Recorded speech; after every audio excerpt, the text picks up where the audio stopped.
Hello, dears. Hello, hello, hello, dears. Oh, God, why do I see you that way, experience you that way, feel that so close, just so connected, because you are who I imagine you to be. And if I don't love you, that's on me. I would just judge you here, write it down and ask for questions and turn it around. It's up to me to love my world, not you. Not my husband, not my children, not my grandchildren, not my granddogs. My granddog, one of my granddogs, totally out of control, and I adore him. What's up with that? Okay, that shows my capacity to love no matter what. No matter what, I'll clean up his poop. No problem. It's just that dog. Okay. Love that pup. That out of control wild thing. Breaks all the rules. It shows me my capacity to love. So if I don't love the one I'm with, that's on me. So what do I do about that? It doesn't mean I'm guilty. It means I'm tranced. I'm not guilty. I'm tranced. Yes, I said what I said and I did what I did. I'm tranced. How do I know? It's like guilt. What did I say? Guilt. So that's a worksheet. That's all I'm saying, really. It's a worksheet. I've ended up with if I don't love the world the way I love my granddogs, then. But it's so. Love is the power. Okay, love my life. If I don't, I identify, I get in touch with what I'm thinking and believing. I move it from my head to paper and I straighten me out. In other words, I bring myself back into the real world, the gift of this world. The gift of this world. And this world is it's a state of one's imagination. That's what makes it such a gift. No one to change but me. But I've tried changing me, I couldn't. But I questioned what I was thinking and believing, and I became it. Until this morning, that's a worksheet. What is the worst that can happen in this world? What I'm thinking and believing. And I've tested this for several decades now. I certainly wouldn't hang out in this community talking this way if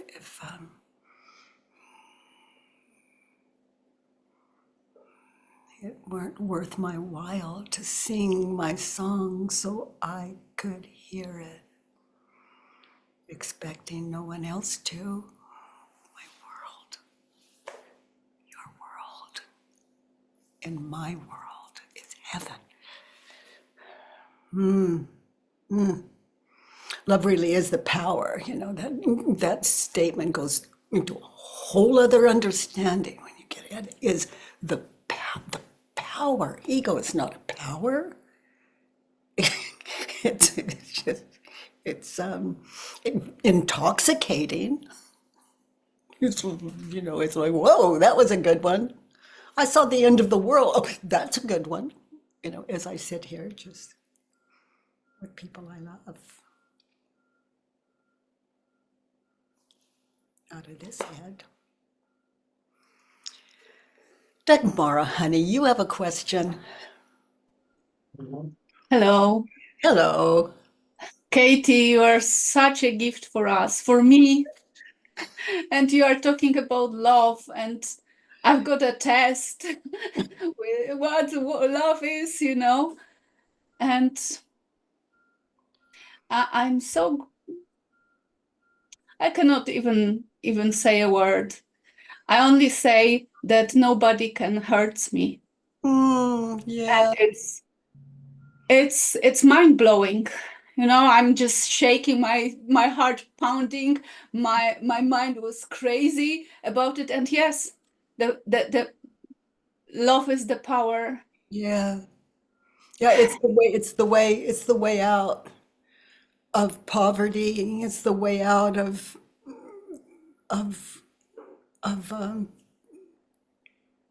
mental illness. It's the way out of trauma. It's the way out of a physical condition that we don't appreciate, no matter what that is. Like my friend in Israel that's on a bed, and they roll him into my event, and right down the middle of all those hundreds of people, right down the middle, paralyzed from head to toe. Some of you have heard me share about this, but this guy, and he's been that way for like years, and he's young for his, and just talking about, how happy he is. He has a happy life. He has a really good life. He's those 4 questions are in him, and he's just it was the key to his happiness.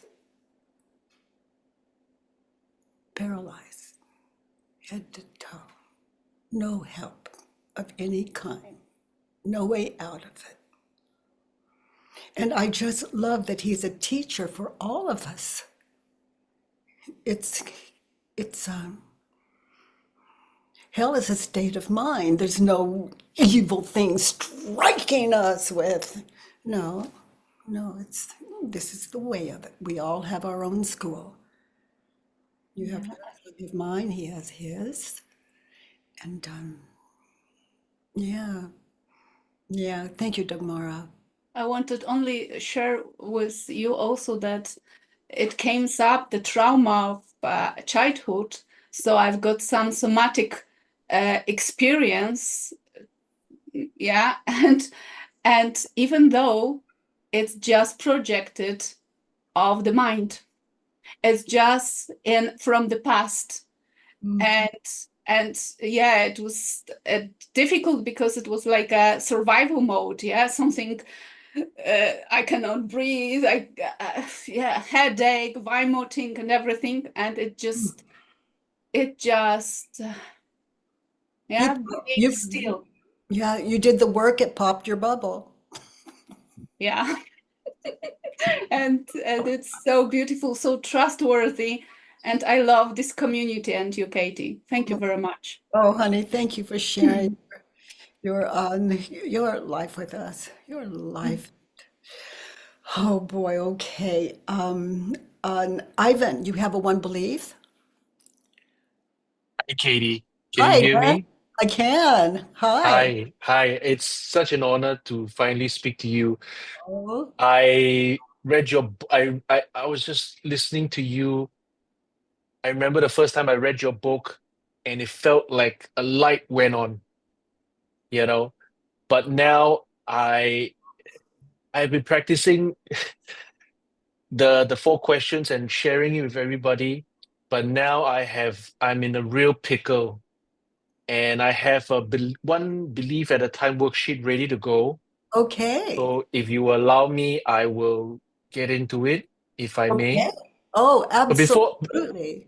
but before I do, I just want to say that God bless you for the work that you're doing. Oh, You are really just oh, sweetie. okay. Thank you. Thank you. So, and I'll try to stop me whenever, and I don't want to. Okay, I'll just get into it. I am a taxi driver who just got my property license this year, but I caused an accident in August. Stopped at a red light junction. I was looking at my phone. When I looked up, I saw a green light. from the second traffic junction in front of me. I mistook it for go and moved ahead slowly, but this junction that I'm in is still at a red light. I moved off slowly, boom. I had a motorist hit me on my right. By the grace of God, both myself and the passenger behind me were unharmed. I thank God for that.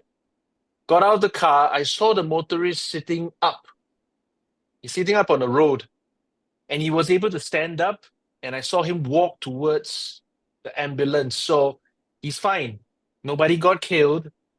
You know, I think he got a little bit cut up by the glass, but he's fine. He could walk. So I didn't get his number, whatever. The next day, I was told by the traffic police that I may be potentially charged with dangerous driving causing hurt. Now, where I come from, it's very strict. So the traffic police said that depending on the severity of the injury of the motorist, if he even has a hairline fracture, that will constitute as grievous hurt. And that if there's grievous hurt, that's a mandatory jail term. Basically, I need to go to jail. So, and he told me also that this case would take several months, up to even a year to be resolved. Now, since then, this was in August. So since then, from August till now, I obviously have been very anxious and stressed over this. And there were days where I couldn't even get out of bed. I was just paralyzed with anxiety and fear. I remember you wrote in the book that you stayed in your bed, you couldn't move. I was exactly like that. I even relapsed in my addiction. I lost 4 years of my sobriety. But basically what I did for since August till now is I've been driving nonstop to save money for legal fees and the penalties, which I have no idea how much they cost. Now, because of the stress and anxiety and constant driving, I was pretty reckless sometimes. And I took a shortcut. I went against the traffic flow, and as a result, I got another traffic summons that comes with demerit points. There's no accident, but I got demerit points. Now, I was pretty distraught by this recent traffic summons because I believe that will increase the likelihood of me going to jail, because they will review my driving behavior like, okay, what's up? You got in an accident, now you got another traffic summons? So I basically fell into depression and stayed in bed for several days. I was unable to move. So that's the whole context of what happened. My belief is this: I may go to jail. I may be going to jail for causing an accident. Your fear isn't I may go. That's fearful. But your fear, look at it. I'm going to jail. Yeah. Yeah. I'm going to jail. Okay. Yeah. And that scares me. I mean, before question, like things, I judge this person and whatever, that is really nothing now in the context of everything that's happened. It's nothing compared to I'm going to jail. You're going to That's jail. like, I mean, that's my belief. Yeah. I get it. I think we've nailed it. Honey, you're going to jail. Is it true? Can you absolutely know that it's true? You're going to jail. Now, anchor in one of those places, even though it's like ongoing, one of those places where you lost your sobriety. What was it? Pills, alcohol, what was it? So I'm in a sort of abstinence program where I Like no sugar? What? basically, like, I mean, Sex addiction, and you don't have yeah, to say, but okay, sex addiction. And yeah. and so just before you broke abstinence, Mm-hmm. and you had the thought, I'm going to jail, and then you broke abstinence. Can you find that place? Does I that basically, well, no, I mean, I didn't break abstinence, but I've been in a lot of 12-step programs, but I just basically look at some triggering material. That's all. I just Okay. looked at, yeah. Okay, So I now- did it. And that's all I'm talking about too, whatever Sure. it is. It's like you're just doing that little thing, maybe Escape. on the internet or whatever it is, that one little thing. Find the place just before you did where you're thinking the thought, I'm going to jail.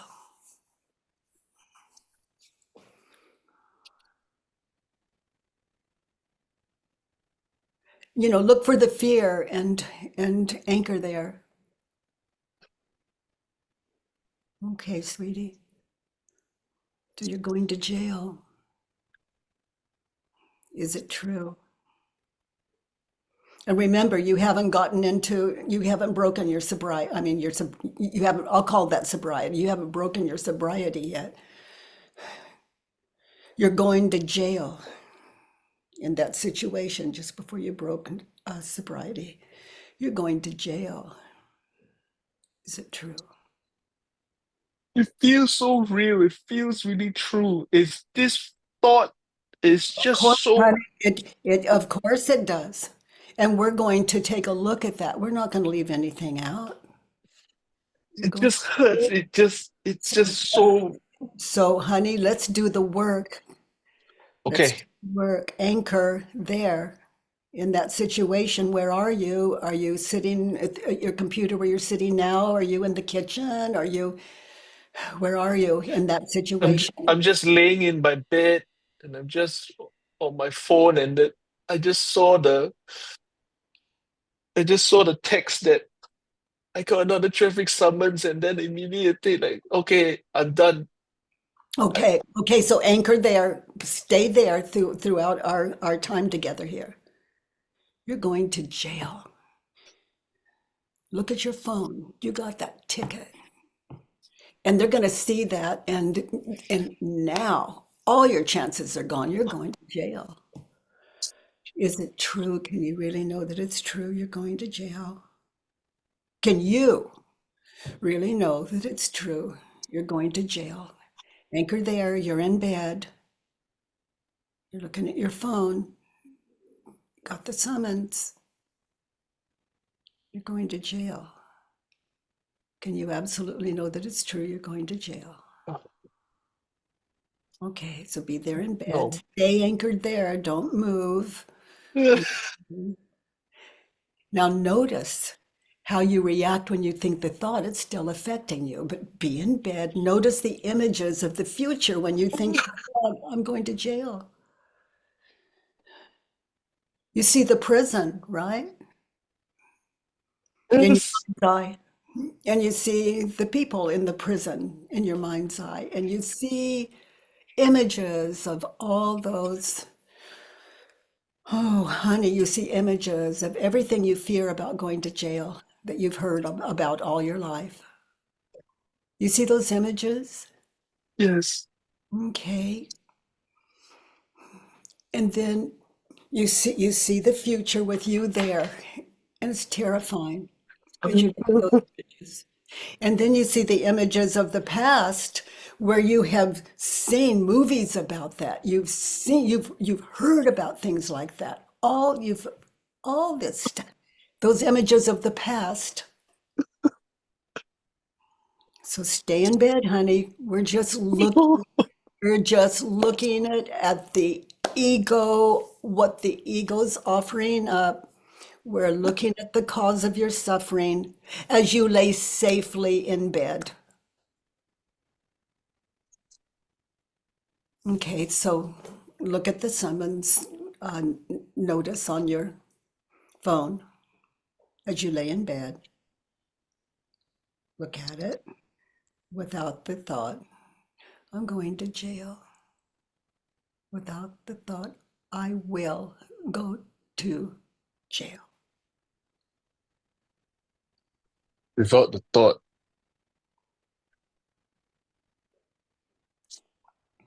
Read what it says.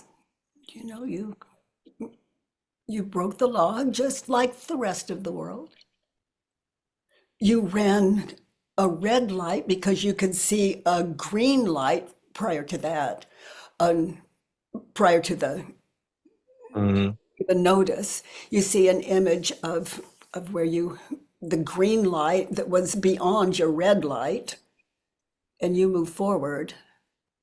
You see all those images you shared with you as you lay in bed. Who would you be without the thought, I will go to jail? So be in bed, close your eyes, relax, look at your phone. Without the thought, I will go to jail.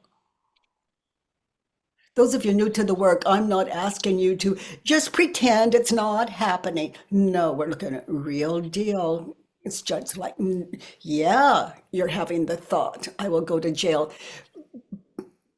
looking at your phone. Now, who are you without the thought? Notice the bed that holds you and the covers and notice your breath without the thought, I'll go to jail. Relax into what is really true in that situation. Man lying in bed looking at the phone who has another ticket, another driving ticket. If I didn't have that thought, and if I saw that message, I would just say, "Oh, okay." Yeah. Okay, I'll pay the ticket tomorrow. Yeah, If I can do it online, wow. It's a good thing in my situation, I just pay it now. yeah, And that's what the money's for that you've been working for I mean, what does a good citizen do? They pay the fine. yeah. These are two separate things. The recent ticket and the accident is two different things. But what Yeah. happened was, yeah, I just equate like having a ticket. I'm like, immediately my mind jumped to, okay, this ticket though, I can pay money and it'll be done. But my No, mind not and be done. You can pay the money just and pay the money. yeah, because it's the only thing you can do that's right. But look who you are with the thought, I will go to jail. You're looking at a cell phone and the ego has got control of it, past, future, past, future, past, future, and you're missing the gift of life. It's like you could go to jail, but you don't know. But if you're in jail, then you're going to remember, oh my gosh, I had my own bed, my own room. Why does all of that have to be a dream?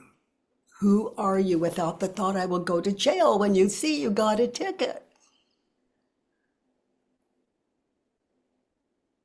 I will be a guy who just like, okay, I just got a ticket and I should like drive more carefully. Yep. That's it. I'll just pay for the ticket and As just soon as carry. possible, so it's on your record that you paid. Yeah. In fact, I haven't even officially gotten the ticket yet. They says that, okay, give us the details. Your car got snapped by the camera, so you might need to pay for the ticket, but I haven't even actually got the ticket yet. Okay, so I think you're waking up to some reality. You're seeing now what you saw then, that your ego was overriding. My ego is basically out of control. Well, It's yeah, well, it just can afford to be, because you know what an ego is? It's images of past futures and words giving it meaning. Like a movie without a soundtrack with words is not a scary movie. Without a soundtrack, no words, it looks silly, laughable. But you put words to it, it's terrifying. And that's what's going on in your room in bed, looking at your phone, showing you the next step, supporting you to be more aware when you drive. My mind, my ego also went when I saw the ticket. It's like, you already, like, how could you how could you make this stupid mistake? You already caused an accident. You're already on thin ice. Well, This, so you can find the Mhm. answer to that. Just before you did what you did, what were your thoughts? I I mean, wasn't think yeah, you weren't focused. I wasn't thinking. I was just so resentful that I had to work every day to save No, money. honey, write that down. I have to work every day. Write that down because that's another one belief at a time worksheet. Mhm. I mean, these things that are terrifying you, that it's just you're you're thinking in your head like are facts, are terrifying you. And if you go to jail, you're not going to be any better off, chances are, than being in bed. But in jail, you don't have to. Your food's supplied, the bed's not that comfortable, et cetera, et cetera. You may have to share it and get connected with your roommate. I mean, you don't have to work, you don't have to pay your bills. Yeah, but it's my mind is thinking, it's jail. My life is over. Yeah, but look what life that is. A life of terror.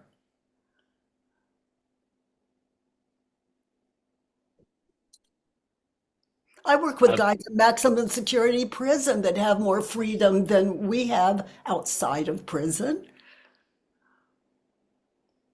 You can get free anywhere, and that's what our school's all about. my That prison is here. I think you're This is on my to prison. It's my prison. I worked it out in the turnaround. Even though I'm not in a physical prison, this thought is keeping I'm in the prison of my mind. Yeah, yeah. And what is the prison of your mind? Those images of past, future when you look at your phone. And what are those images of the past, future? Let's just think of them as fake news in that situation as you lay in your bed. We're always where we are. It's just what is the ego offering up? Images of the apparent past, future. How dangerous is that? Images of the not now, the not now. And that's not going to stop. It's just that, it's a trance. And if you want reality, who would you be without the thought, I will go to jail in that situation? So now get comfortable, be in your bed, look at your phone, you're looking at the notification, and now that you look at it, it doesn't say that you are in trouble. It says, basically, check in with us. We got you on camera. We want to hear do we have that right or wrong? Anyway, you have something to say about it, which obviously you do. And I what was going on, you just weren't paying attention, just like in being in bed looking at your phone, not paying attention to the gift of the present. And all of you new to the work, there is no other place. There is no place other than the present. And that's still what we're thinking and believing. So to have a happy life, honey, now. Oops, oh my God, I'm mm, going to jail. Oh, that's a good one. I'm going to put that on paper. I have to work. okay. Oh God, I have to work. It's not fair. That belongs on paper. so that you can question. No one, this is a gift no one can give you. This is a gift that only you can give you.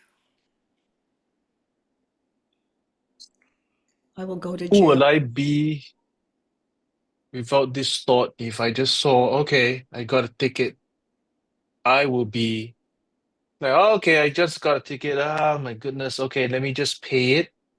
And I will just like, okay, I need to be very careful. I just need to pay it, and I just need to be careful driving Yeah. because I don't want to get another. I just want to be safe. I don't want to, I think you're onto something, because when you ran the red light or whatever it was, that the ticket you're looking at on your phone, you knew it, I would bet. You knew just before you did it. Sometimes we don't see, let's say it's a light or a stop sign. Sometimes we don't see it, or it's too late. We're halfway through before we get there and the camera happens. But if we see it and take that chance, we just take that chance. Yeah. And in my world, yeah.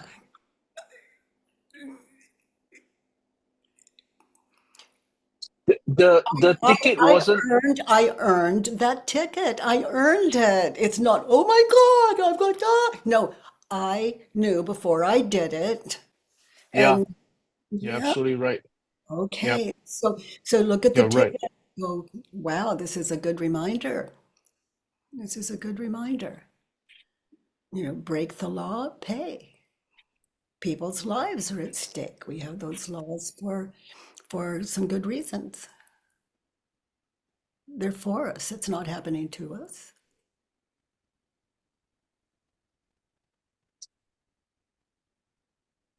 And notice where your mind was just before you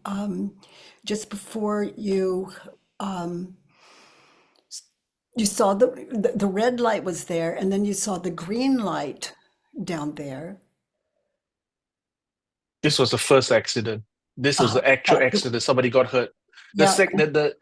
The ticket was So Ivan, yes, I'm ma'am. on the same page. I was talking about the first thing when you Yeah. ran the red light and the thing you were afraid of going to jail for. Because a man claimed he was hurt. The man you saw get up and walk toward the Yeah. ambulance. Okay, so I'm with you. I'm anchored there.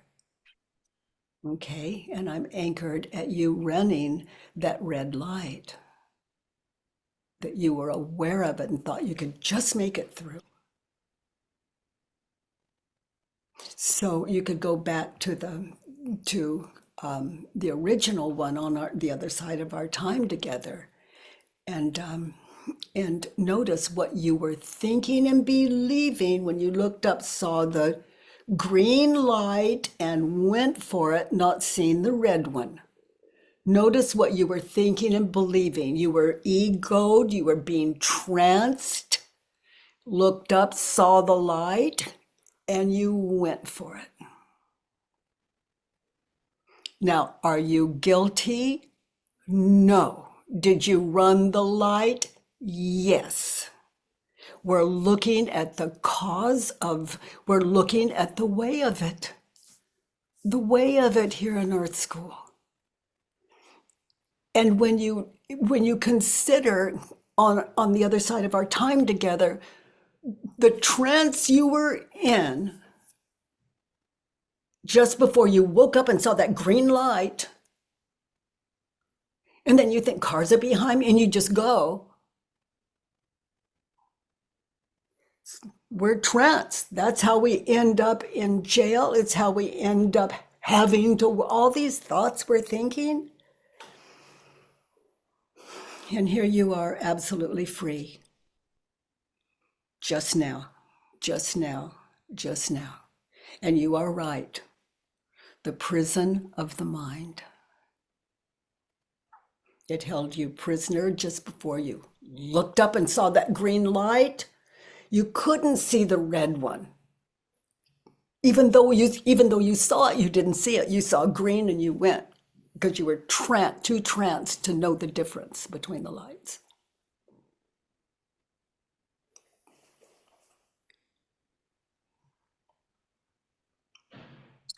Are you saying that my ego was the cause this accident that I was? Because Well, I'm what happened? saying it, I'm inviting you to ponder it. Otherwise, you know the difference between the light in your crosswalk and the green one further down.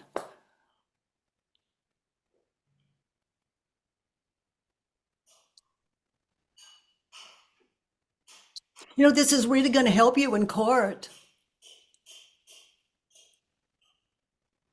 Byron, Miss Katie, it was nighttime. I stopped at the red light. I looked at my phone. I was actually pressing play on the audio track. It was actually some I don't know, some Tony Robbins personal development thing, which I was pressing play on.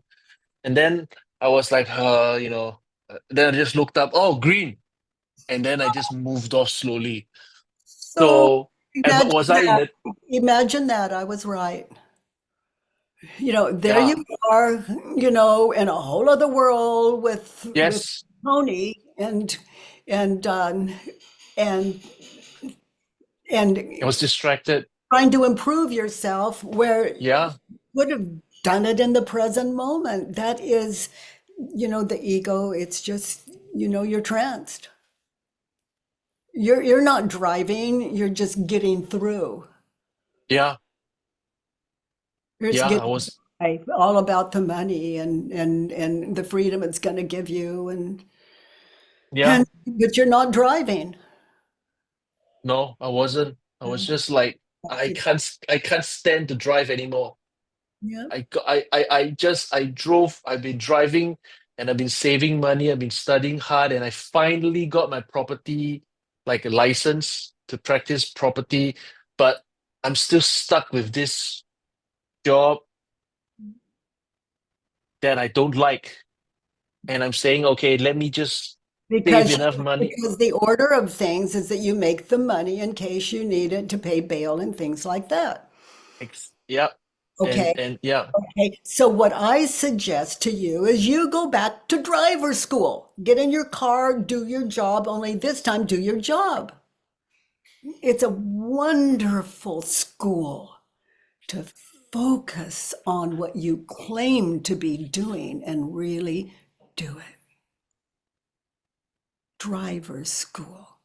It's an exercise in stillness and awareness and caring and living up to what you tell people you do, which is drive. My ego doesn't want to do that anymore. That's the truth. And the wonderful thing about this world is you don't have to. No one has to work. We can just be evicted from our homes and give up the idea of food and leave it to other people to maybe be kind enough to give us some. And some of us are in those positions doing our best. I'd say we all are. But you can do it consciously and have choices. This, like, go to driver school, meaning do your job, is it's not everyone would see it that way, but for me, it's a spiritual practice. If a cop stops me, I'm going, oop, got me. You got me. Yep, I was over the speed limit.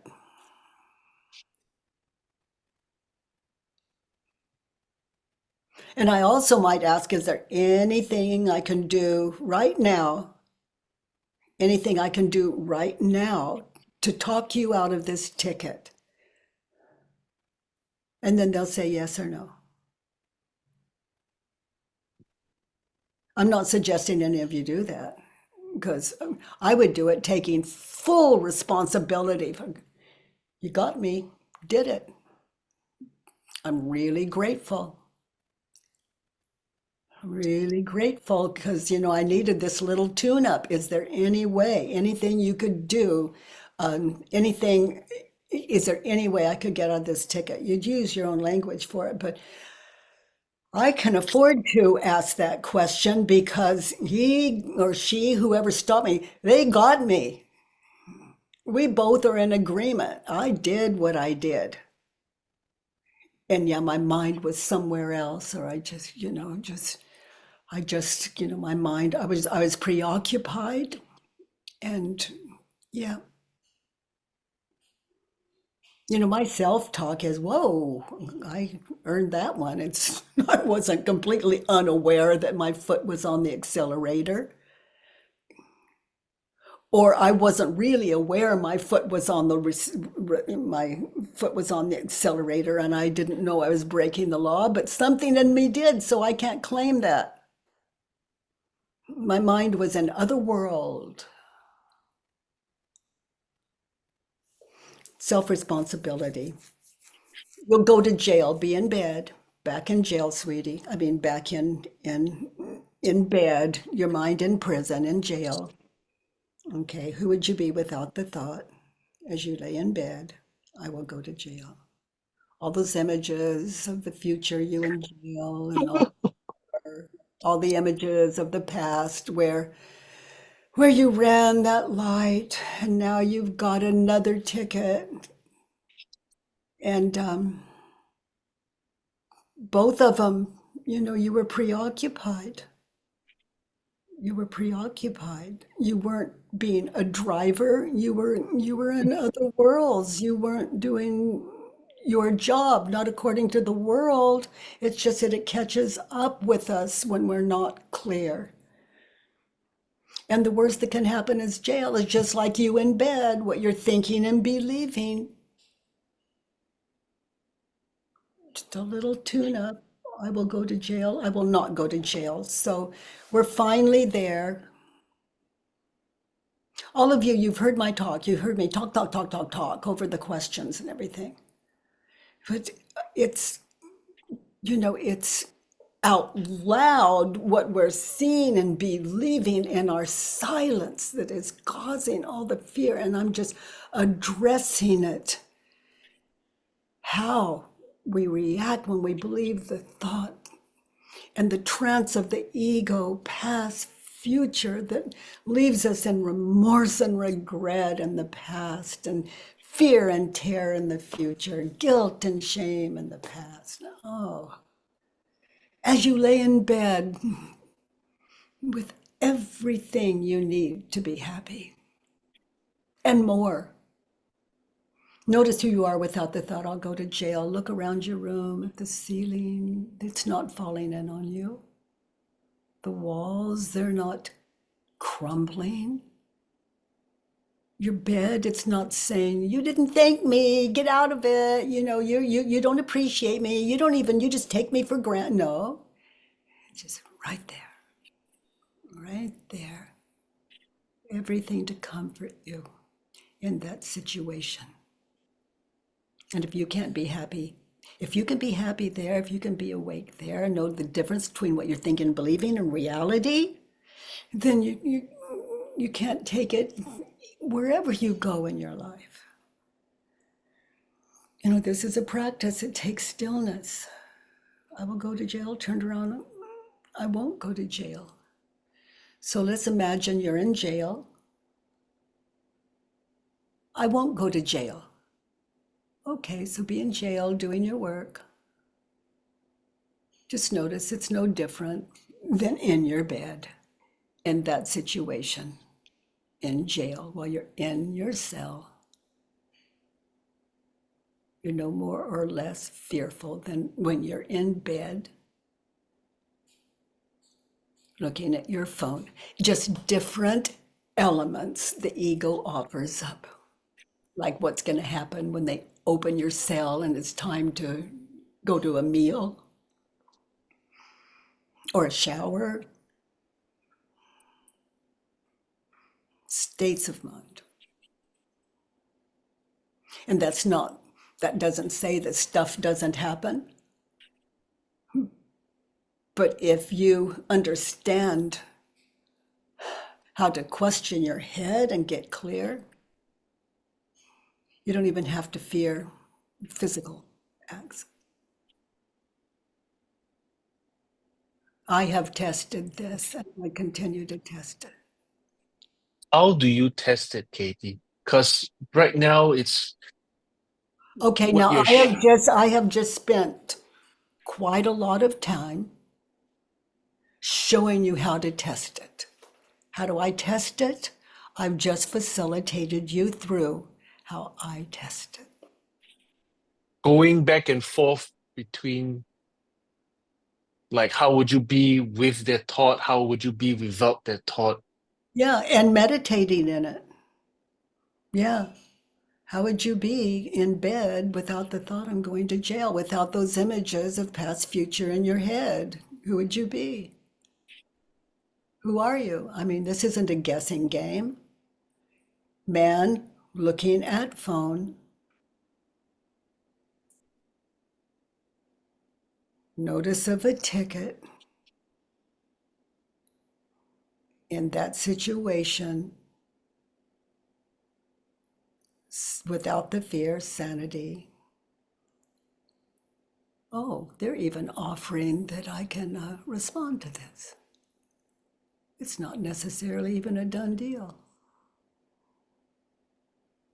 Who would you be without those images of past, future, and the ego's attachment to it? An intelligent, responsible human being.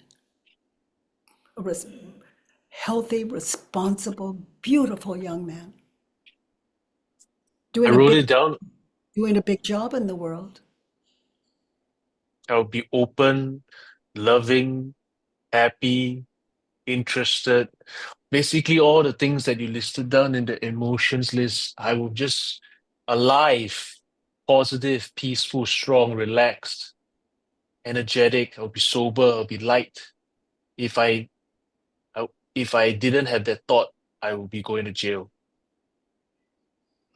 And you know, when it goes to court, it says so much that you're out there driving and you start over as of today, that you start driving and you do it really well. So when you get to court, you can say,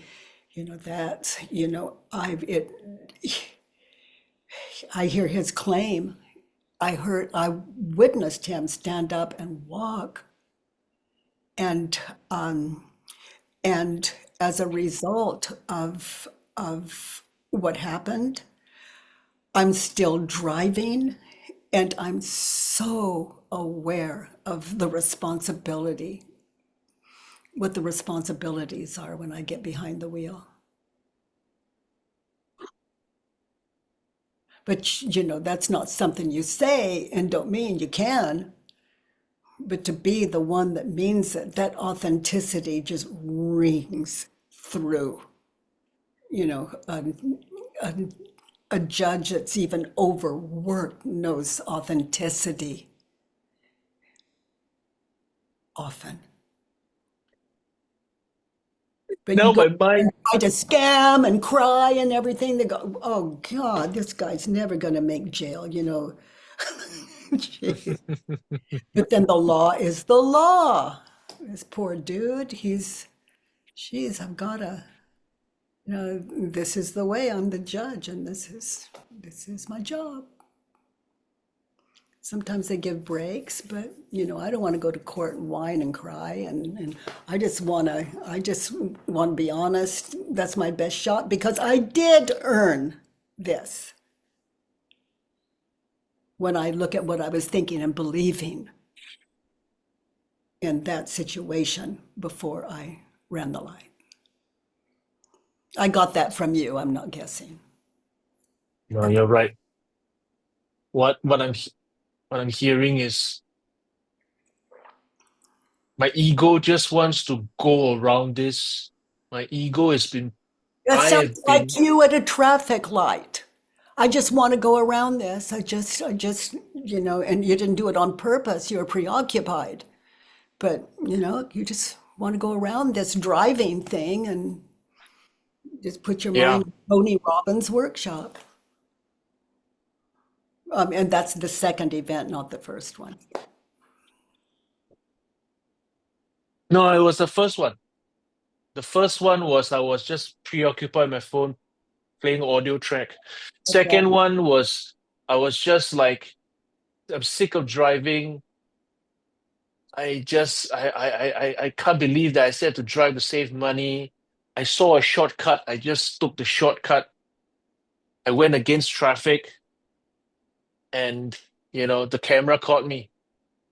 Okay, so if the judge asked, do you have anything to say? You might just say, no, Your Honor. And if he says or she, what were you thinking? You say, I was preoccupied with what you just said.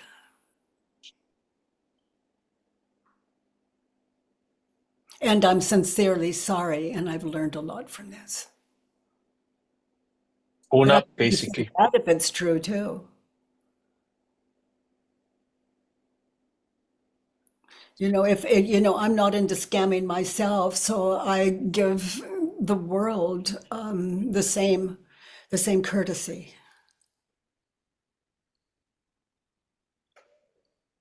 When it's true, it's for me. It's true for me as I live in the world.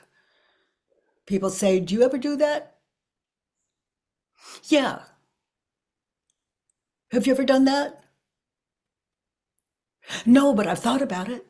I have to check myself and then just say what is so. Why? Because this is Earth School, and here I'm a parent human being, and I know me. I want others to know me. Am I guilty? Yes. Am I innocent? Yes. Depending on what situation. But I'm not gonna. If I hide from me, I hide from you. And you've been hiding from you, not intentionally, but look how awake you are to yourself, honey. It's just extraordinary, your courage. You can go through anything. And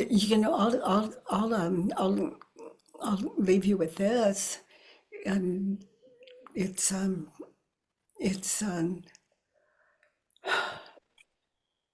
you have the gift of looking at yourself and the courage of looking to yourself. Working with you, your mind, it's like all over the place, but you've anchored. You found it. Your mind is open, and you're very courageous. And that's Is my. it? It's normal. I feel the fear, but you're telling I need to walk through this. Everything that you said just makes me feel that I need to go through this, not around it. I've been praying to God that don't send me to jail, God. Please don't send me to jail. But my sponsor, 2 days ago, he said, Ivan, sometimes you need to pray to God instead of asking God for him to bring you around this thing. You need to instead pray to God to ask him to be with you as you go through this thing. And what you're saying is What I'm saying is now you understand how to follow your sponsor's example. This work will support you to do just that. It's the how. But How to set yourself free, because you could be more free in prison than you are as you lay in bed looking at your phone. Katie, what do I do? This is a very what do I do when sometimes I wake up in the morning and the thought hits me I'm going to go to jail, I just get paralyzed with that Oh, thought. And I know I know. Do what I did. You wake up, you're paralyzed with fear. Worksheet.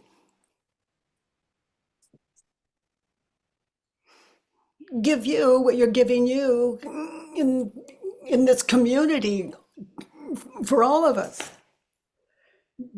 Give you what you want, because no other human being or system can.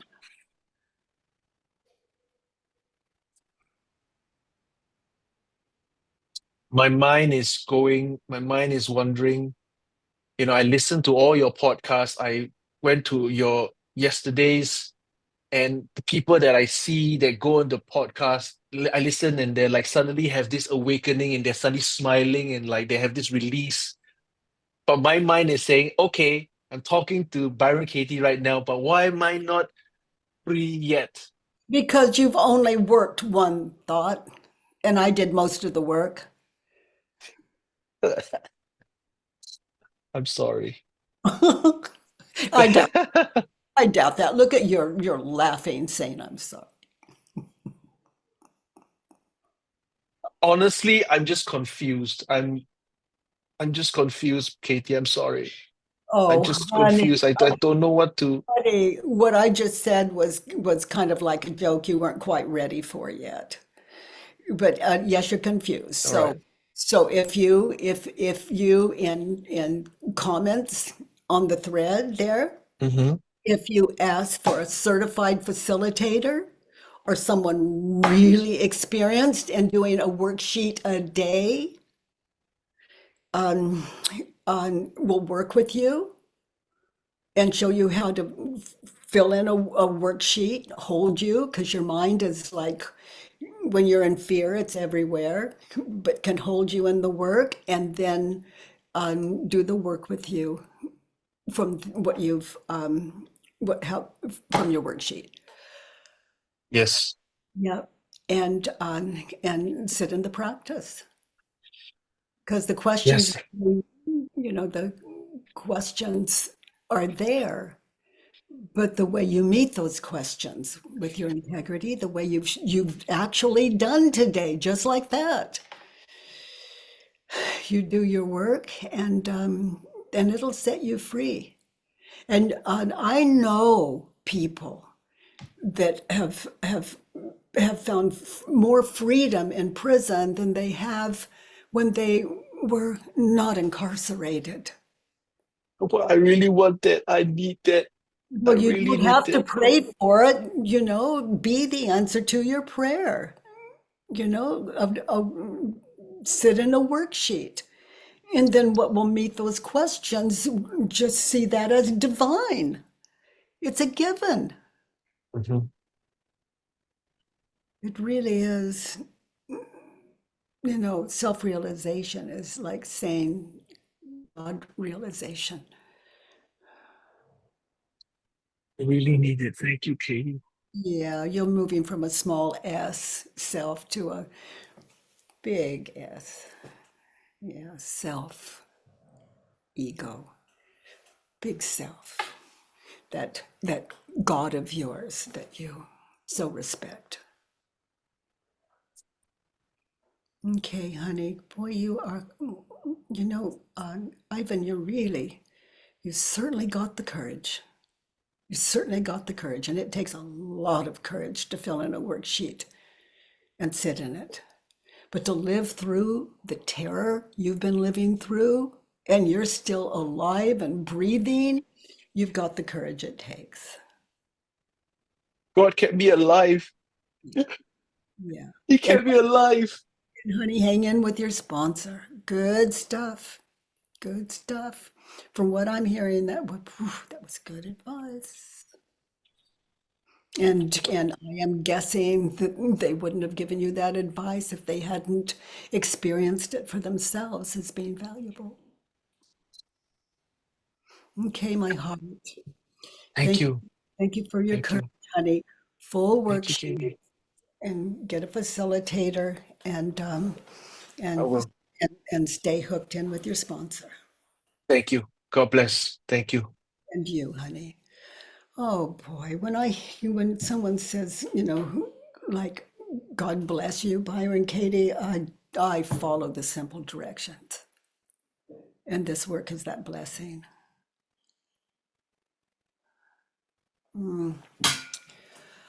Oh, you dears, you dears. Okay, so Simon, honey, you have a Judge Your Neighbor worksheet? Hi, yes, I do. Hi, Simone.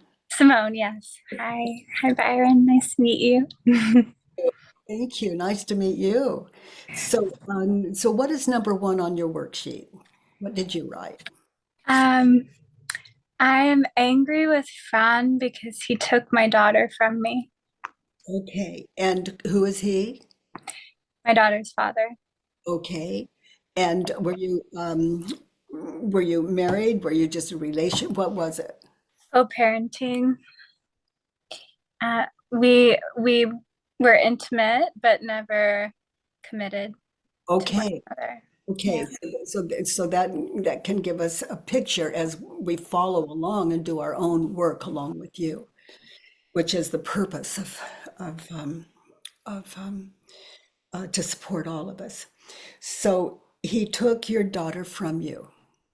What is the situation? I had a psychotic break and was put in the hospital for 2 months. And I am a testament for Ivan that I was in a beautiful space the whole time I was in the mental hospital. Oh, So that's good. Hear that, Simon? yeah. So that part was easy for me because I was just like, this is temporary. I'm going to make the most of it. And when I got out, I learned that I wasn't allowed back in the home. And my 3-year-old daughter was no longer allowed to be with me. And that was 2 months ago. And I consider myself someone with lots of resilience, and I've had lots of experiences in life. But my daughter, I realize now, I have projected the world onto. And without her, I feel like the world is not livable. Okay, honey, before we get to your worksheet, that's your daughter. Yes, she was born of you, but that is your daughter. Is it true? I mean, other than you carrying her, conceiving her, carrying her, delivering her, and all of us as parents, I have 3 kids, and I didn't go through what you're going through. So that is your daughter. Is it true? And I'm sitting in, those are my children. Is it true? Or I'm in delivery. I can see that in my mind's eye, delivering on each one of them. I did that last night in a hot tub. Was there, and that is your daughter. Is it true? And all of you new to the work, the answer is either yes or no. Why? Because this is an exercise in stillness. It's a meditative process. It's to be pondered.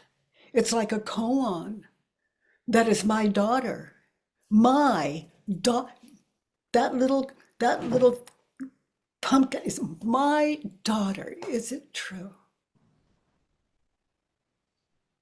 I want it to be true. Well, that's not this work. No. That's discussion. We did one of those earlier, so Yeah. we got a lot done. But no, the answer is yes or no. That is your daughter. Is it true?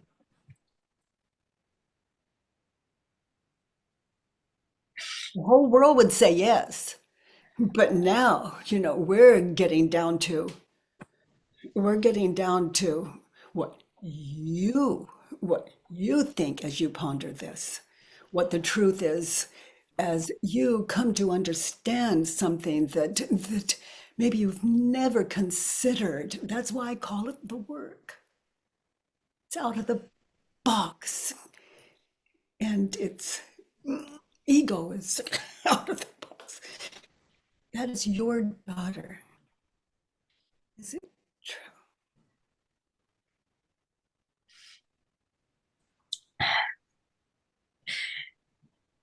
She No, is, no, that would not be this work. That is your daughter. she's not mine. Even though the law said so, I want you to go more, I want you to even go in another level. That is your daughter. That she's not mine to claim.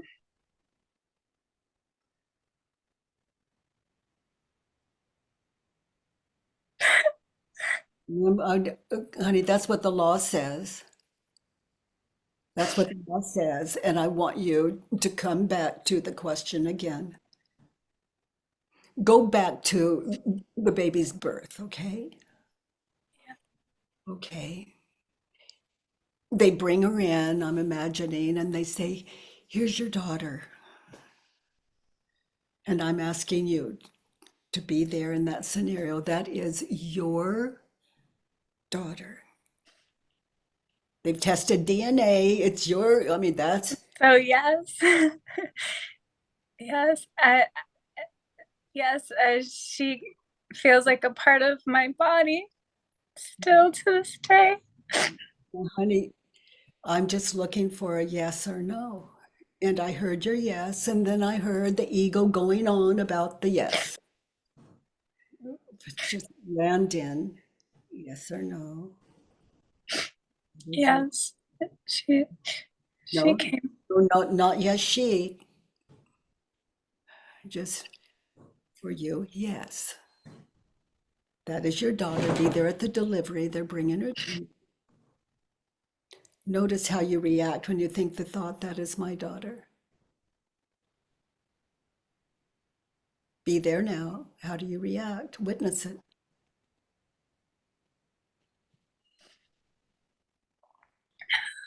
Don't make anything up. Real deal. How do you react when you think the thought, that is my daughter?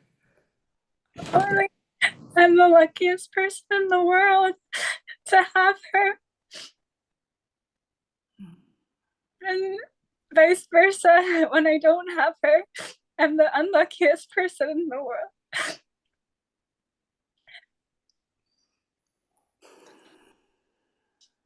Is that what you thought when they brought your daughter? When I held her in my arms, she was the greatest trophy that I could have ever. She's not your daughter, she's your trophy. Huh. I looked at her and I thought, oh, my greatest trophy. Wowzers. Oh, honey, just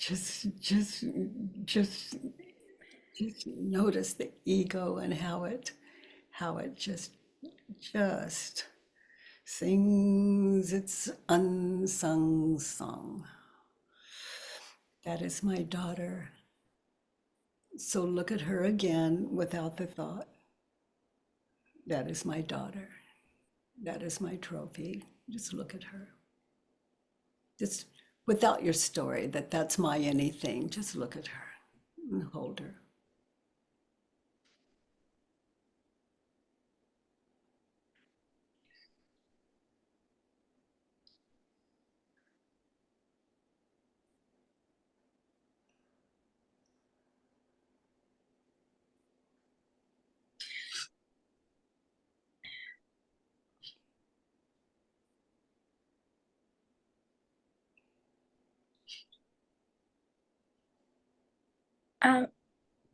And she's just another human.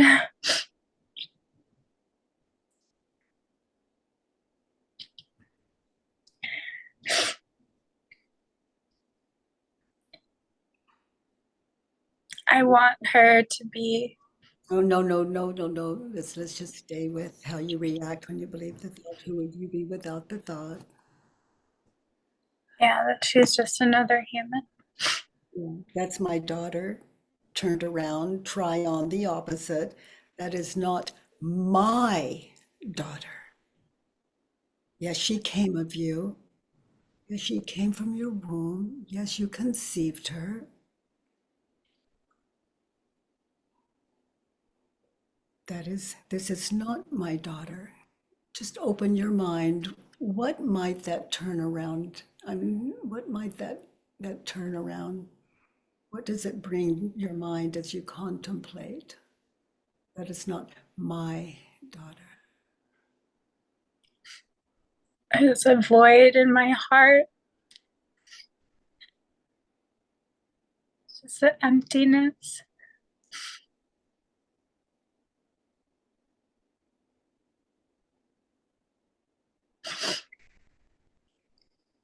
And it was the most perfect story for me.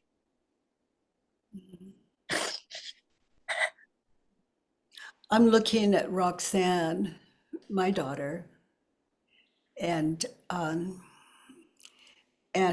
looking at her when they put her in my arms for the first time, and she was I had two sons before her, and she was just a mystery, and that's before the work found me. She was just a mystery.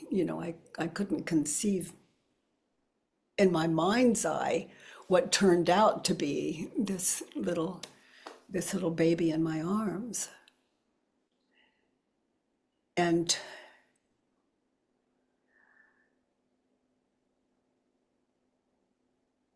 she's not my daughter. I didn't design her. I don't know what her life is going to be. She was a given. And I hear stories of all the sperm and what makes up male and female and all of that. I didn't do that.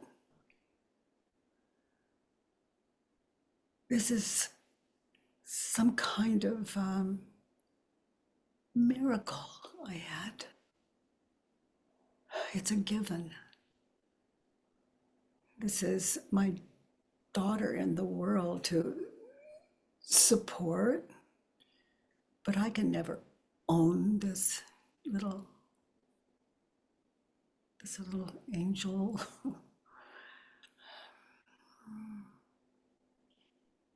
I can say she's my daughter and in the world, that's so, but boy, do daughters have another idea. They can't wait to get away from us in certain stages of their life, and do sometimes.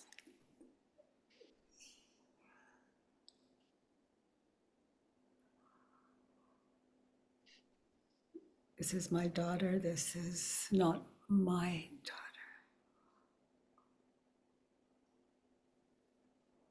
This is not my daughter. She's more than that. She's her own thing. She's her own experience, and that allows you to support what we see in this world as our daughter, and witness and watch and mother. And sometimes we have breaks with reality, the way you're just, that's a part of it. It's a part of mothering, being who you are. It grows you, it grows your daughter. It can be really fearful and even, really terrifying. The thought, I'm losing my daughter.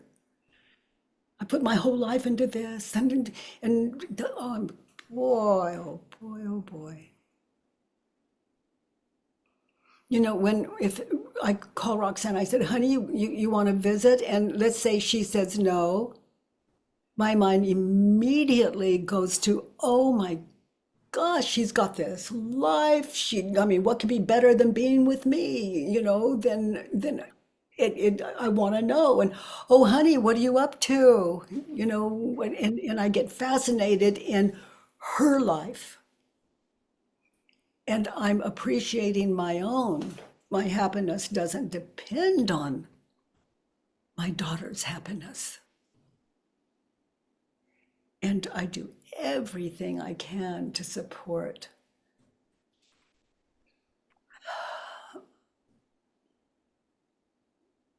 to back up through my efforts what the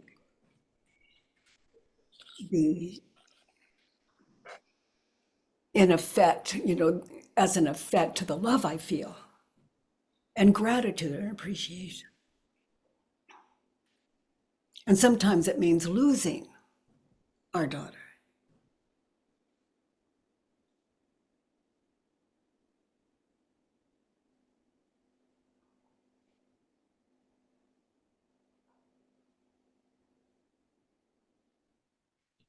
But I can never lose Roxanne, even if she dies, I can never leave her.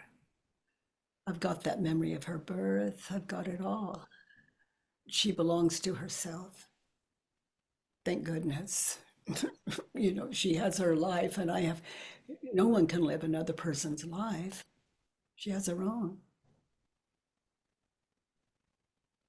So that is love that comes from a great deal of respect, no matter where your daughter lives. You can't lose her.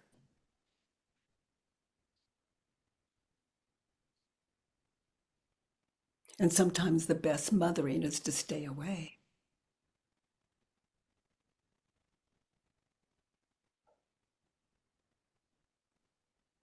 There was a point where one of my sons says, Mom, I just don't want you in my life. And I gave him that gift. I supported him in that. And it did not last long.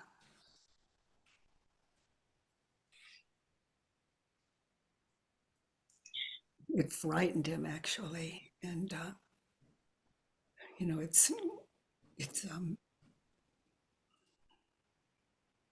but what my children want, I give. And sometimes the courts, they know more than we do.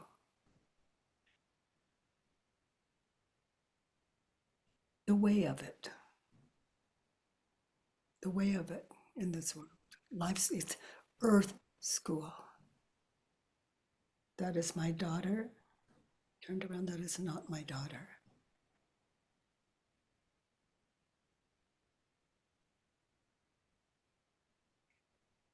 And that leaves you free to love her and support her no matter where she is. Because in this world, that's your daughter. And you're the mother. And you live up to the highest mother standards. And you don't have to do all the diapers. And I don't say, you don't have to I mean, this man, her father, is taking care of everything.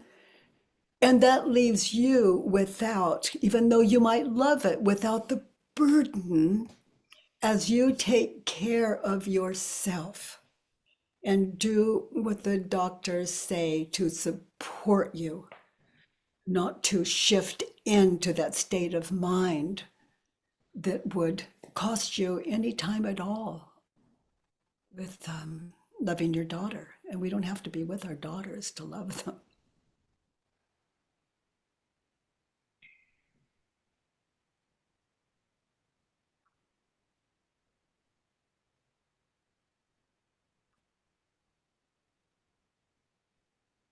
Let's look at two in that situation. What do you want?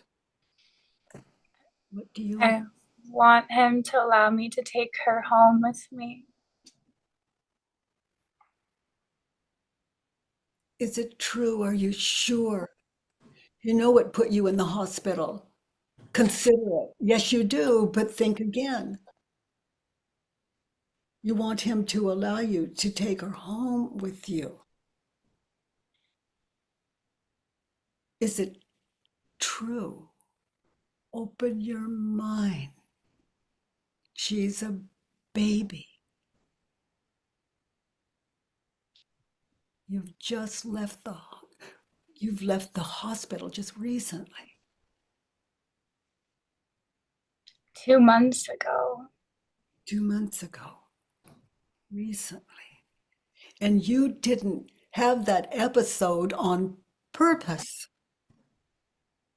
It happens here in your Earth School, and you're not alone.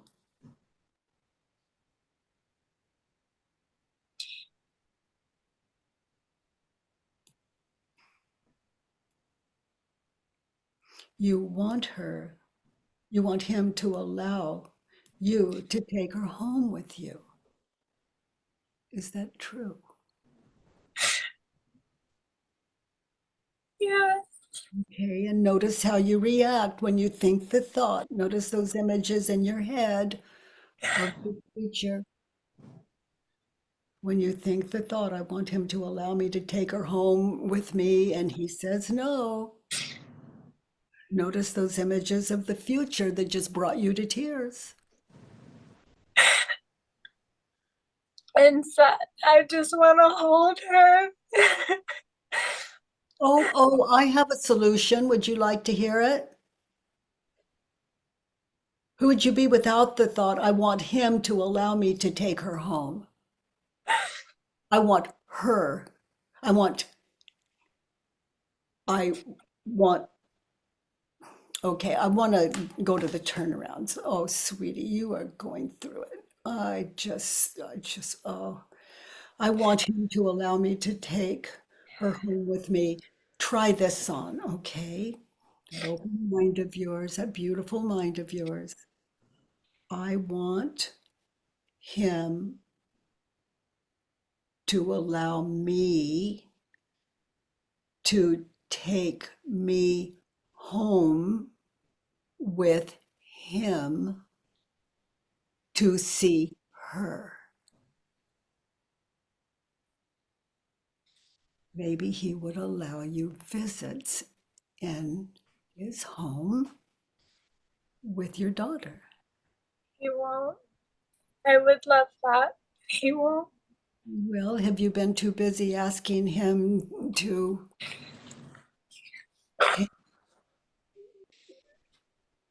allow you to take her home? No, I at first I asked if I could just come and hold her. And he that said, was a no. okay. So I want him to allow me to take her home with me. Turned around, I don't want him to allow me to take her home with me. Give me an example of why that might be true if you really love your daughter.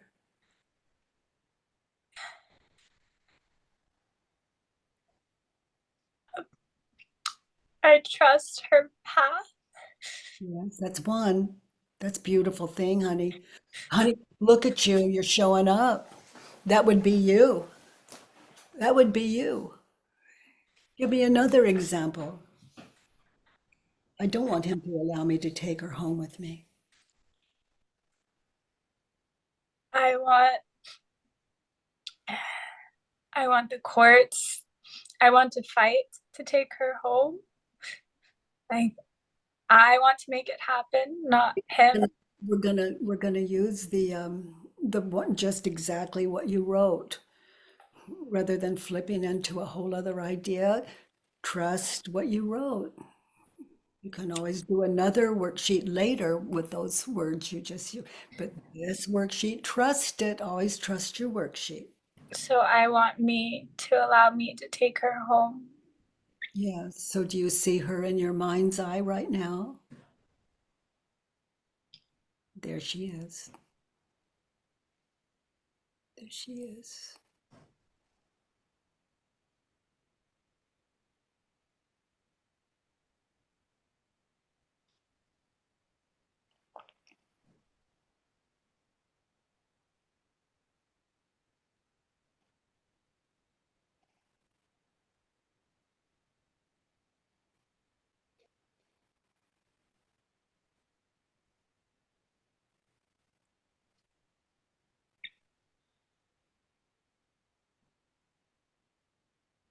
You know, so many of us have lost children to death, to all kinds of stuff. But we can never, our children live in us. No one can take that from us. But our stress and worry and everything, they're in us, but we're ignoring them. We're too busy, and I want, I need, and he should, just look at her. There you are. There she is.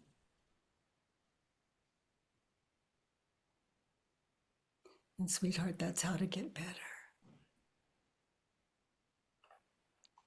Because your beautiful mind is just so just energetically out there that, just, I'd love to see you slowing down.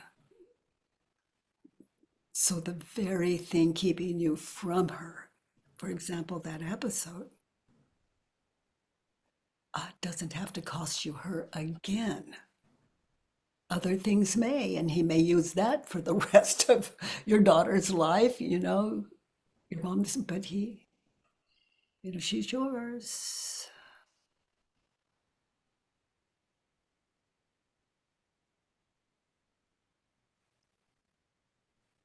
Medicine. And you can call and say, can I come see her just for 10 minutes? I'm doing really well. And if you're taking meds, because I'm on my meds, it's really working. And would you please allow me to just see her for a few minutes? Even if I should say we're in court now, and I get to see her every other weekend. So I am seeing her in public spaces with his supervision. Oh my. Yeah. Oh my. Oh my goodness.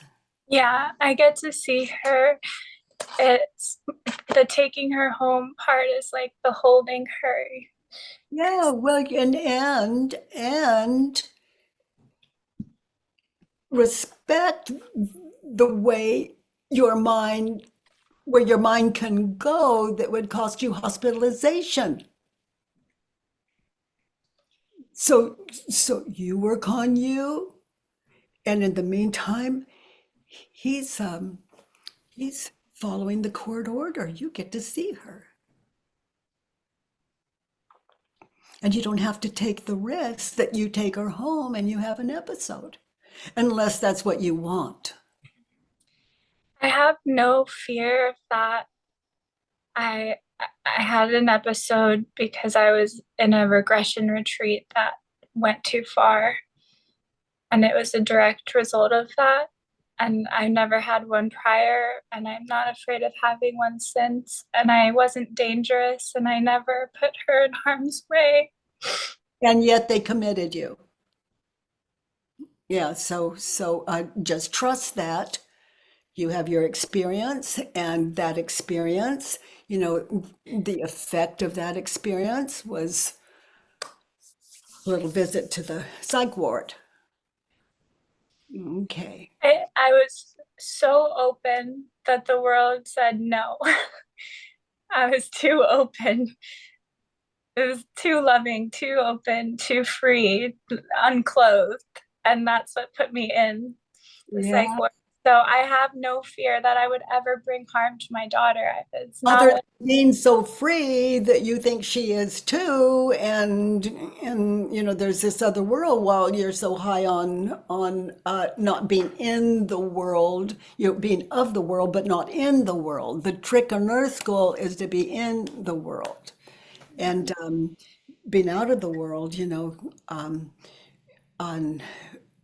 Anyway, you can take a look at that. It's a high. It's a high, and the trick is, honey, take that experience that you had where it was just so unlimited, and balance, and that's what that experience I had on the floor. I can never be in this world again. And the trick is to be in the world. I can speak like I'm in the world, but that doesn't mean I'm in this world. only egos appear to live. It's a state of mind. And if not balanced, I live that too. Like someone says, "Who are you?" And I just think it's like some kind of joke. So everything had to balance. Like, "How are you?" And it's like, what? Can you imagine hearing that question from a place of non-duality? Well, you can, because you had that experience. Yeah. But to live in the world, my angel, that's the trick. Yeah. Until you love it just the way, and you're just as free as you experienced in that state that is so enticing. But the ego has other tricks. Balance. Let's look at 3. He should consider her needs and know that she needs her mother. He shouldn't keep her from me, and he shouldn't close his heart. So she needs her mother. How old is she? 3. She needs her mother. Is it? She needs you. Is it true? Can you really know that it's true? No. And how do you react? What happens when you think that thought? Look at those images of past, future when you think the thought. She needs me. The world will be cruel to her, and I won't be able to protect her. You see those images? Oh my gosh. She's in terrible trouble and you can't get to her and he's keeping you apart. And honey, that's a nightmare. So who would you be without the thought in that situation you're considering, that horror? Who would you be without the thought, she needs me? I wouldn't have guilt or shame over what has occurred, or worry. Yeah. Yeah, and it doesn't matter who, mothers or fathers or co-parents, it doesn't matter. She's going to have her own life that there's neither one of you can prevent. Neither one of you have the power to keep her from all pain. This is her earth school too. He should consider her needs and know she needs me. Turned around, I should consider her needs. I should consider her needs and know she doesn't need me. Yeah, so try it on. Just try it on. You know him. You know how he's fathering. I should consider her needs and know that she needs him.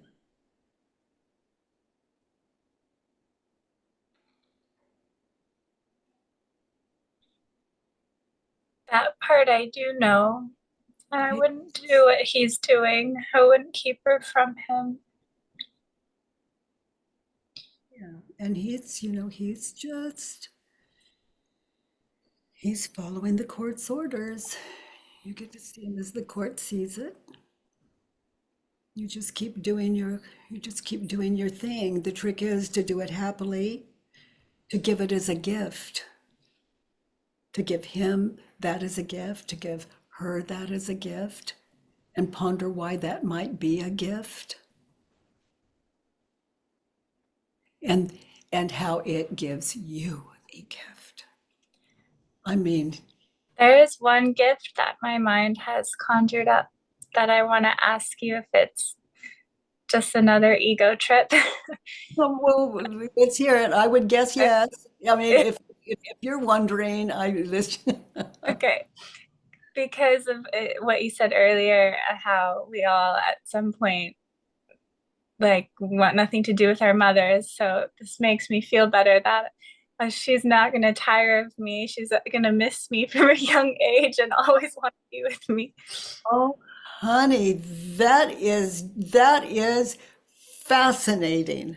That's fascinating. That just tells me, when I sum it up in my head, that she's always going to want to see you as long as her dad respects you, without you pandering to just do the right thing. I should consider asking him on, number 2 that we did. So he shouldn't close his heart to you. His heart is closed to you. Is it true? Really feels true. Okay, so reconsider. You could be right. That's the ego's work. It hops on in, we attach to it. So ponder that. He shouldn't close his heart to you. Is it true? Look at your past relationship with the 2 of you and now with the 3 of you. No, it's not true. Okay, so just feel that. It's not true. Yeah.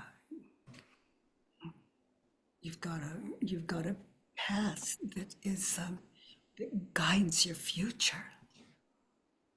That's so valuable.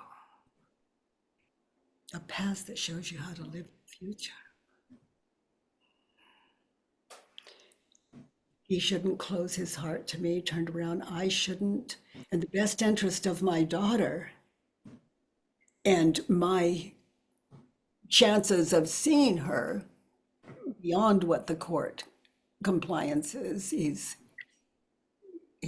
honoring. Try this turnaround. I shouldn't close my heart to him. I shouldn't close my heart to him. No. Look what he's doing. He's raising this precious daughter of yours and protecting her.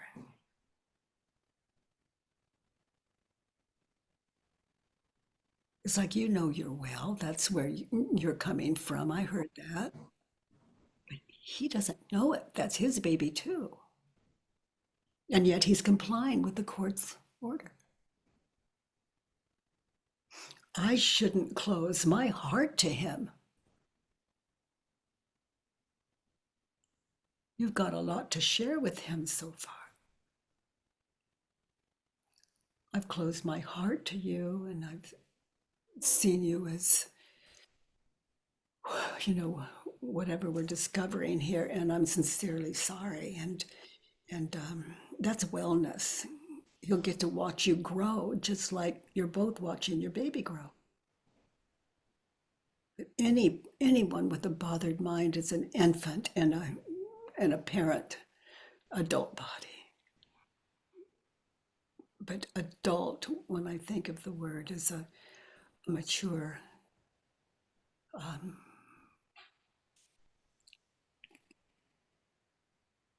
a mature mind is open to, could I be right? I mean, is it possible I could be wrong about what I'm thinking and believing?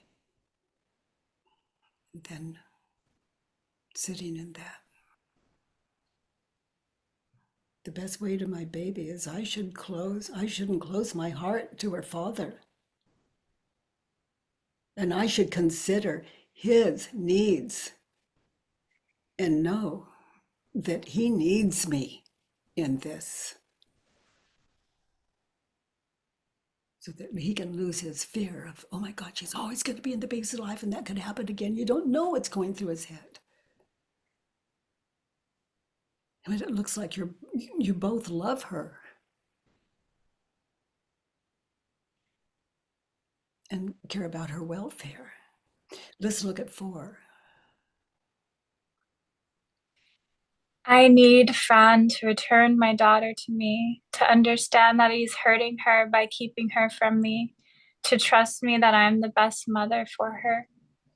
Okay, so how would you turn that around?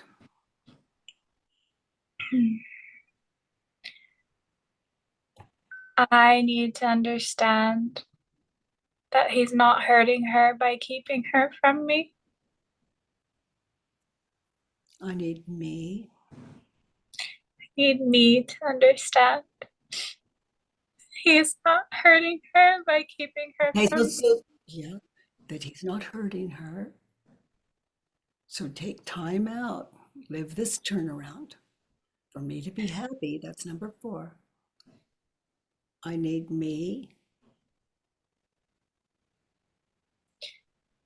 to understand he's not hurting her.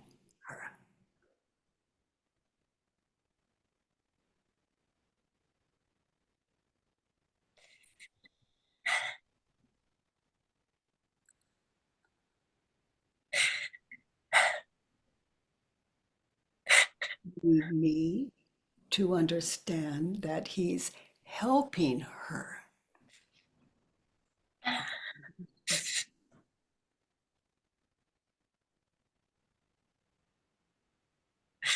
I need me to understand that he's helping her. So take time out and do that now.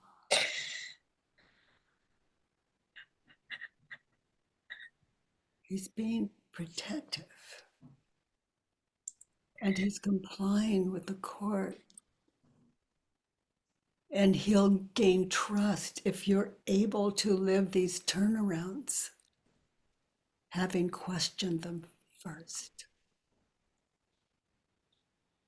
And if you want to enter another world, if you whatever you were taking at that retreat and anything like that, if you want to wake up from, if you want to be free, here it is.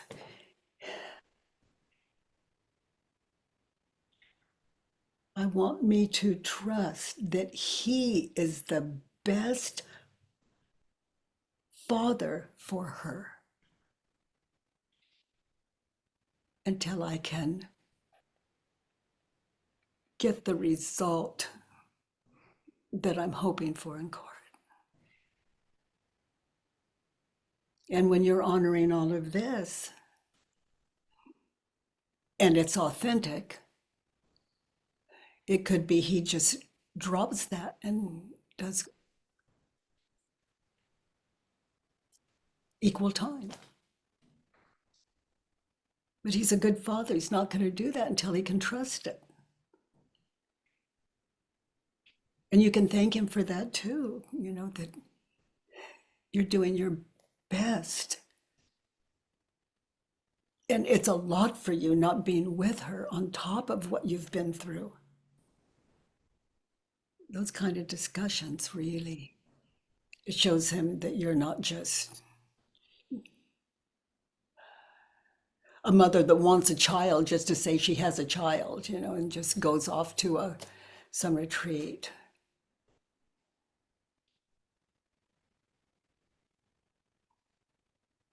When, with what you've experienced, he's come to fear those in some way, chances are, even though they do so much good in the world.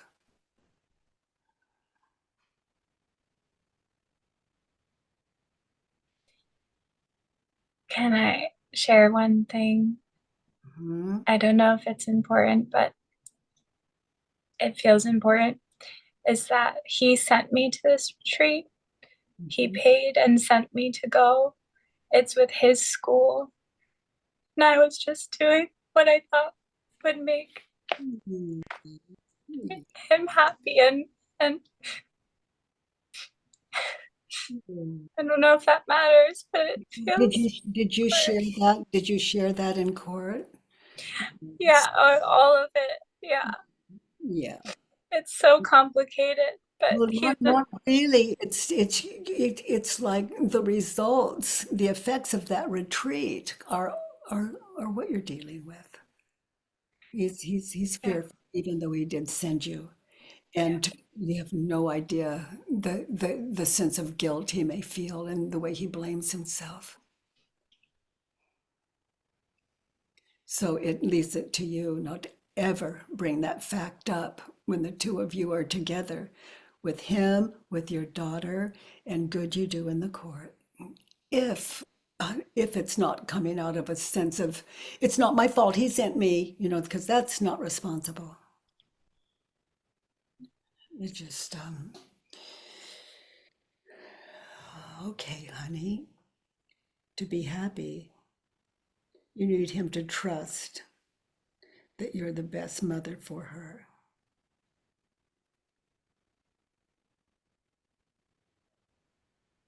How would you turn that around again? For me to be happy, I need me. I need me to trust that I'm the best mother for her. Yes, honey.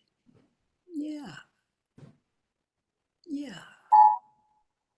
And just be open to that. And you're the best mother for her because you're going through the courts. Authentic. Sorry, there's a storm alert happening. Well, it's beautiful to watch your stormy mind. So if you need, if they do an evacuation thing, then please just say so, and we can always catch up with this another time. Let's look at 5.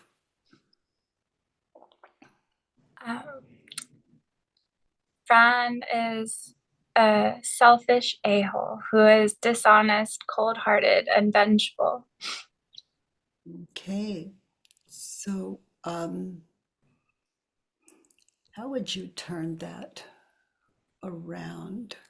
I am in that situation where you imagine he took your daughter from you. The courts did that.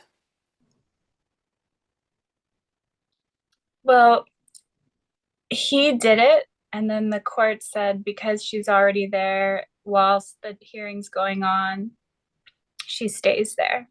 Okay, so the courts are very open, and she was already there. She was already there, so it's a preliminary. So he's a selfish a-hole, turned around, he's a generous a-hole. Generous a-hole. Yeah, he's taking care of that little munchkin until he can trust that you're able to. And he feels secure in it. But the way he sees you is the key to that. And your heart is as big as the universe. This is how you are, who you are. He's cold-hearted. Turn it around. He is Warm-hearted. so example. When it comes to your daughter, not you, your daughter. He's busy fathering her, other than your experience when you're together with the baby. He is warm-hearted. So when the 3 of you are together, he's warm-hearted. Give me an example.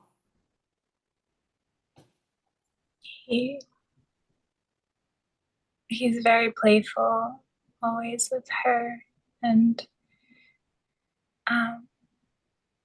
he's a very good listener, always listens to her.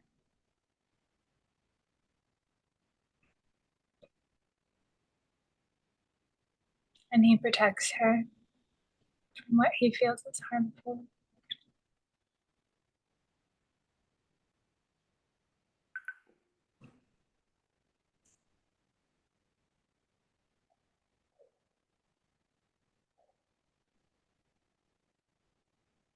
What else do you see?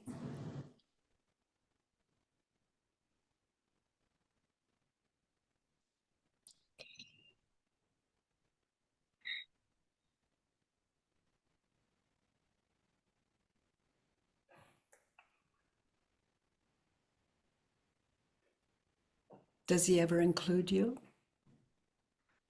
in that situation where the 3 of you were together that you were just witnessing? He used to.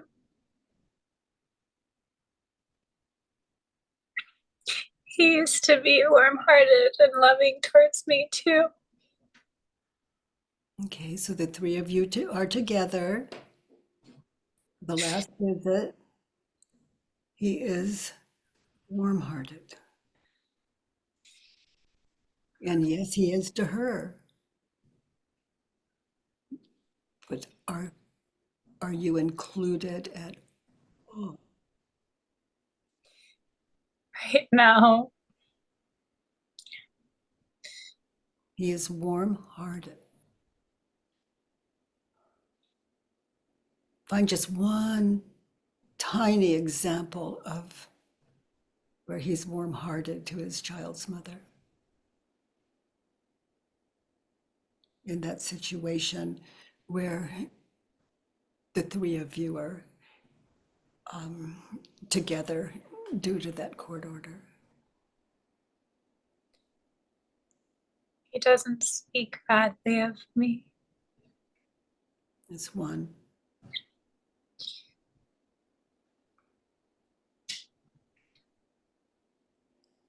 He honors my time with her. Well, it's two.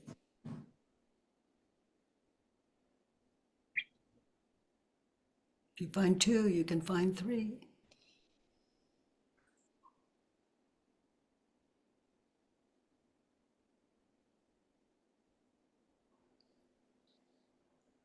Feels like he's pushing me towards growth. Well,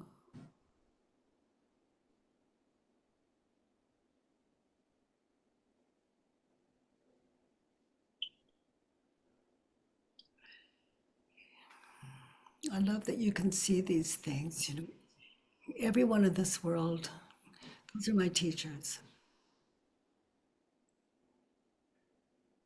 My husband, my children, my other dead two husbands. You know, they're still teaching me.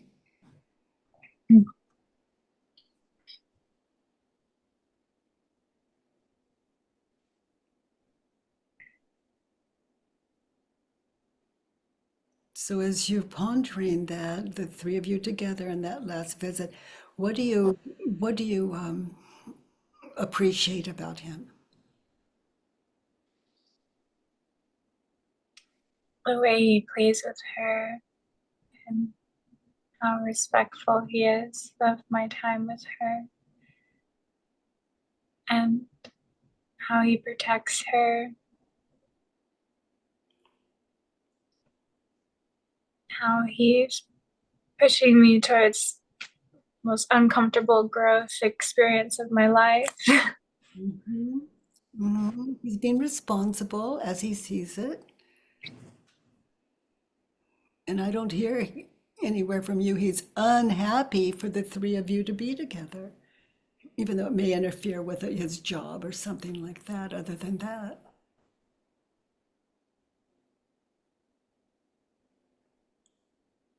I don't hear anything from you that he's punishing you when the three of you are together, living out that court, honoring that court order.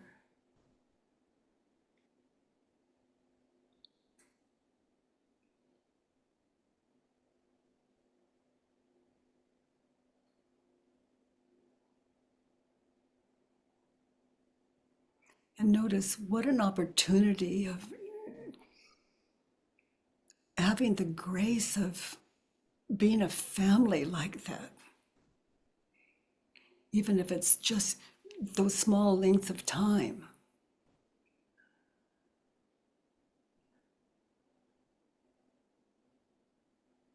You're all three witnessing your time together.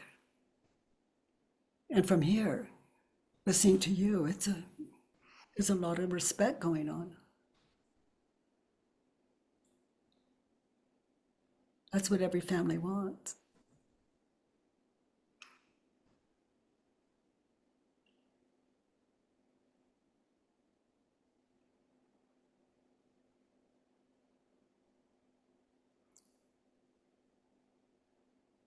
And even though, let's say, hypothetically, he marries someone else and she just loves the baby too, and now there's four of you.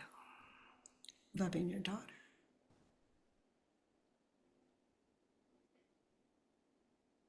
If she's entering that field that the three of you experienced together in those visits. It's like starting over. Do you see that? It's just like the whole new appreciation for all of it. And look how you're growing, or the potential you have to be self-sufficient with or without your daughter, with or without him. Look at you, you're amazing. You're mothering yourself really well too.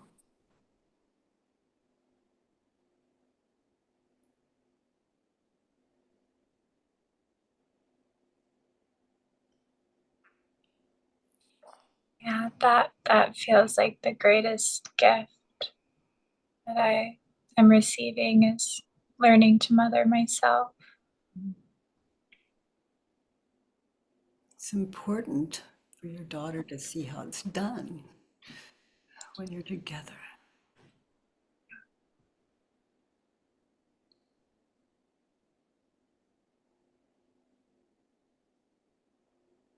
Let's look at, he's cold-hearted, he's warm-hearted. You showed us that. He's vengeful. Is it true? That's not what we heard from you in that situation with the three of you together.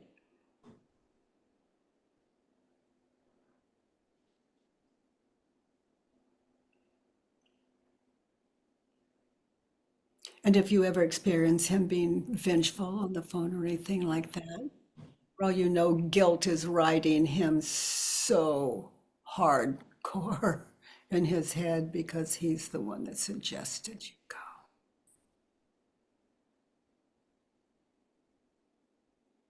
He couldn't have predicted what happened, but he suggested it, supported you to go. So he's vengeful. Could be he's just,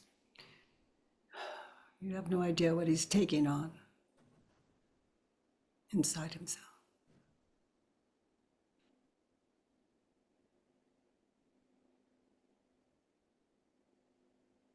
Yeah. All I hear from him is that I've always been crazy. Like he's protecting the school because he's an instructor for the school.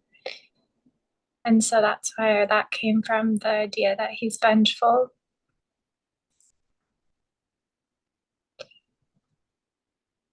But yeah, it's probably making him question his own school, which goes against deep core values. Yeah, because he's the one that sent you to that event. And so we have no idea what's running in him.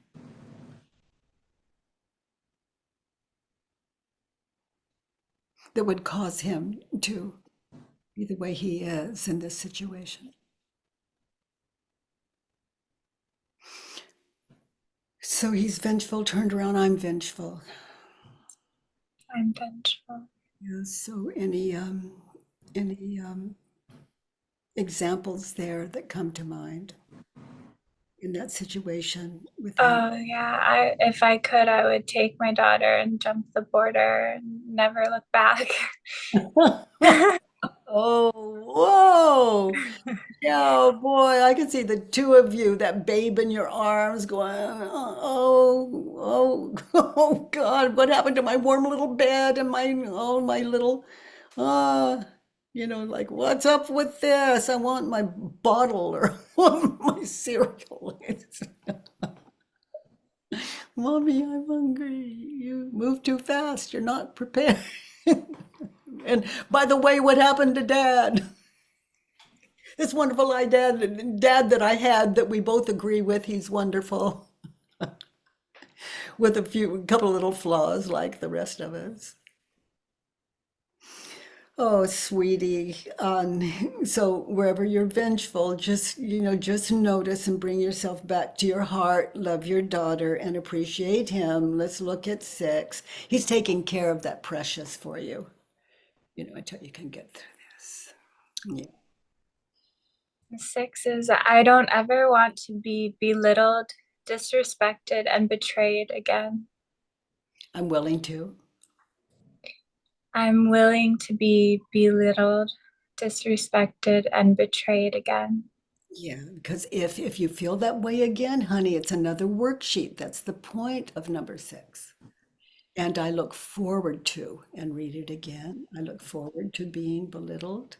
I look forward to being belittled, disrespected, and betrayed again. Yeah, because that's another worksheet.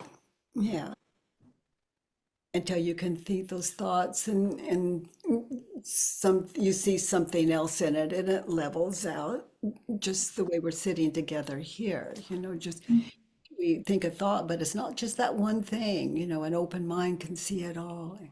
And there's great comfort in that without us fooling ourselves, real deal, understanding. That's the power. Oh, honey, you are so brave. And you're a, from what little I know, you're a good mother, a good friend. When I think of you to your daughter's father, yeah. Okay, let's get some feedback. I just love your courage and your ability to just meditate inside yourself and be open to what you see and then to put it out through your words. It's a beautiful thing. It's very healing. Oh boy. Our takeaway for any takeaway for Red on Ivan's work or Simone's? I first want to say that the 2 speakers were really brave and so courageous and to do the work with us, really Oh, touched me. oh, Yeah. And I wanted to thank Simone for letting me do the work on my children. oh boy, that's powerful. If I think those are my children, I can say it. They came from my womb, but I think my children. It is just laughable. They're runaway trains. Those kids from the time. I mean, they just cry. They want their bottle. They're just whoa, my children. Yeah, I tried to pinpoint like whose are those children? I mean, does my body own them? Is like, whose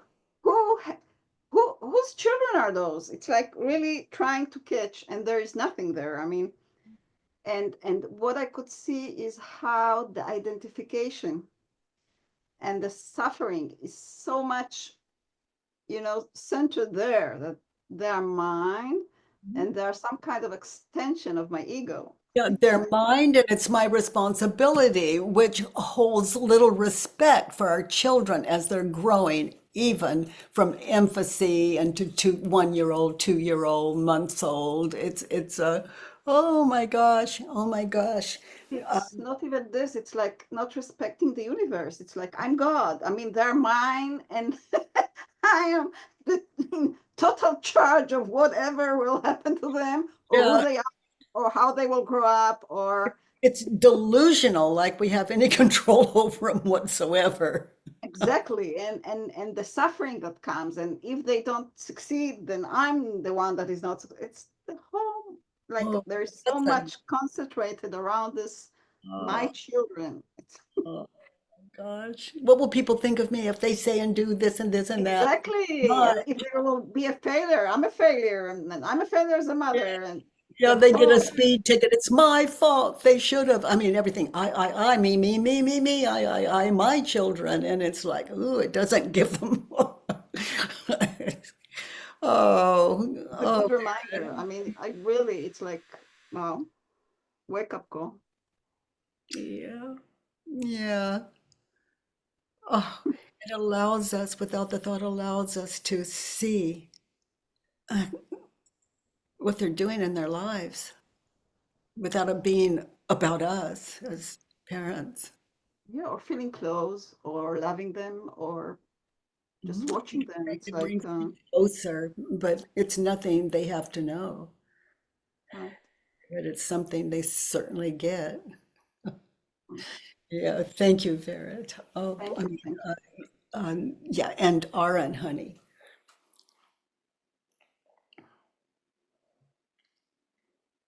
So your feedback for Ivan or Simone. Sure. It is the idea that listening to them when the ego is running, I experienced it, I heard it as a shallow experience, something that kind of skims the surface of water and can go around in circles. But when there is silence, there is depth. And even if we can't always remember an image that's attached to the thought that is hidden in those depths, the silence can, over time or whatever the experience is, as in with more stillness or more exposure, I can't quite find the right word, it rises. What you say is just so, you're just so aware. It's just, that's such good guidance for it's such, thank you. Yeah, it's I the mean, guidance for the internal noticing and the experience, meditating there, what might not show up. yeah, that the there's the silence is depth, and sitting with that, everything is available to be realized in its own way. That it's quite beautiful how immense that is compared, well, not compared, but, and then we look at the ego, and I saw how shallow, and then there is the silence that has such depth. And I thought that was quite meaningful. Thank you, honey. Thank you so much. Katie, I So, Aaron, had a little question. I was doing a worksheet on,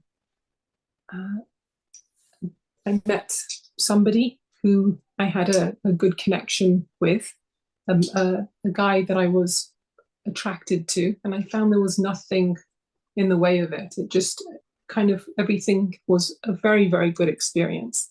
I took it quite slow, didn't really engage too much, because I feel everything quite so deeply. I like to give myself a bit of time with these things, and it's a little new to me also. I'm finding there've just been a couple of things that have given me pause for some reflection, which then turned into a bit of concern. So I did worksheets, and I'm finding I'm in a place where there's a split, where it could be something that's very, very good, a very good possible partnering, or it could be something that's the worst thing absolutely for me. And I can't quite tell the difference. So, and I'm sort of sat with both. well, that's the beauty of life. You get to live it out to see and notice your thoughts along the way. And it's no relationship you have to continue with. Life is this earth school. You know, if you just ended that, you know, there's another lesson for you. You know, we're waking up to the ego. In a relationship with somebody is leaving me wondering, what is it to be in a partnership with a man where there is that kind of safe or steady feeling with someone that I can open myself up to completely. What is that? If it's like my relationship with Stephen, it's not about does he love me? It's about do I love him? And so he can do what he wants. He's free. And in that, I get to meet Stephen every day. Yes. And without trying to change him, without trying to just, I get to be with Stephen, not someone I've molded. Yeah. Yeah. I certainly, Not someone I've molded so that I can be safe and feel yes, I understand. It's there's something that just feels like I'm just going to say it as it comes. Get the hell out of this situation. Don't walk there. Don't go there. Just appreciate it. Just appreciate it and walk when you away. fill in a worksheet, it's I mean, you can look at what you're thinking and believing. You know all of this from experience, but you can look at what you're thinking and believing and question it and just look back and with the enlightened mind say, whoa, and there's a lot of truth there in what I've written also. And that's not who I want to spend my time with. And that way I don't have to change him and he can go on his path. And then notice that I don't end the relationship and look at that and earth school, one way or the other. There's a definite feeling of a kind, almost like a total split within me. So I'm just kind of very quietly sitting with both sides. So yeah, okay. Yeah, and I can love and care about someone, and I don't ever have to talk to them again. I like the I like this sound. I had a feeling that you might think, that's that's what I'm talking about. Wonderful. Yeah, that sounds really lovely right now. Okay. Thanks so much, Katie. Oh, yeah, sweet. Oh, you dears. Oh my gosh. Oh my gosh. Ivan and Simone, thank you for your very open minds and for being our teachers today. And so grateful for that. And all of you, thanks to your contributions. We're here every Monday, Tuesday, and Wednesday. And if you're not, you're not on our mailing list, be sure and make that known in the comments. And I think you all are to have registered, but when I'm doing these live events at the center and other places, I really love when you show up and we get to meet that way too. And I'll take this and loving what is. Thank you all for something beautiful.